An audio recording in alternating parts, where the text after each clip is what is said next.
especially since I was proudly the person responsible for the ending of Roe v. Wade. My view is now that we have abortion where everybody wanted it by vote or legislation or perhaps both, and whatever they decide must be the law of the federal government. That you will name to overturn Roe v. Wade, which includes, in fact, states a woman's right to abortion. Well, I want to thank the 6 justices, Chief Justice John Roberts, Clarence Thomas, Samuel Alito, Brett Kavanaugh, Amy Coney Barrett, and Neil Gorsuch. Donald Trump has had every position on abortion.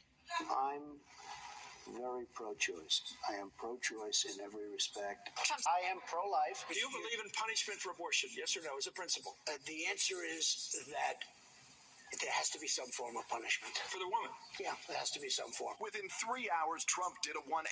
If abortion were illegal, his campaign wrote, the doctor or any other person performing this illegal act upon a woman would be held legally responsible. This is Trump finally coming out with his statement on abortion, which took so long because he had to figure out some tortured way to try and sound amenable to both sides. Although, judging by this statement, and I'll put this as frankly as I can, it is not acceptable in any way, shape, or form. Let's get right to the point of what he's saying, because he's saying 2 things at once here. First, that he supports leaving it up to the states. Let's be clear about what this means. Half of the states he's leaving it up to have abortion bans in place. Look at this map of the U.S. 21 states have either outright or partial abortion bans in place right now.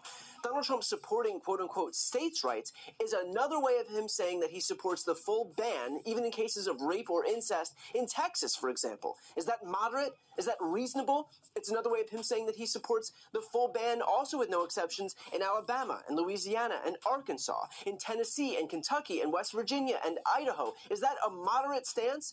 It's another way of him saying that he supports Florida's brand new 6-week abortion ban. Is that moderate? It doesn't matter how he frames it, because what he means is clear.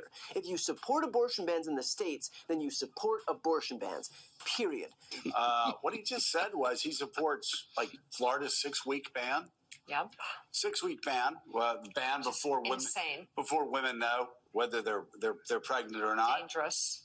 And bans like Wisconsin had, you know, that 1849 was total ban. I'm not sure if it's still in effect now, but there are, again, crazy, extreme laws that have been passed that Donald Trump just said he supports. Lawmakers today block a vote to reverse the landmark ruling from the state Supreme Court yesterday, reinstating a pre-statehood near total ban on abortion. Well, that's weird. I mean, you guys say you don't want an insane abortion ban, but then you voted to keep it. It's almost like you're just totally full of shit. I love that he made this entirely the woman's problem. Yeah. Where's the father in this scenario? He can't give her a ride?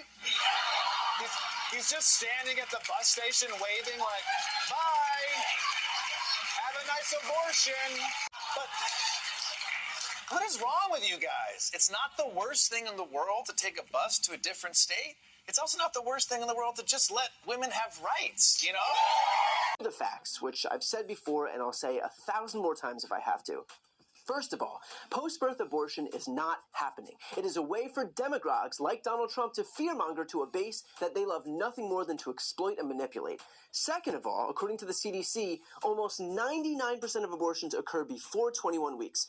Republicans love to frame this as liberals just nonchalantly aborting babies on the day of their delivery because why the hell not? But that is not what's happening in reality.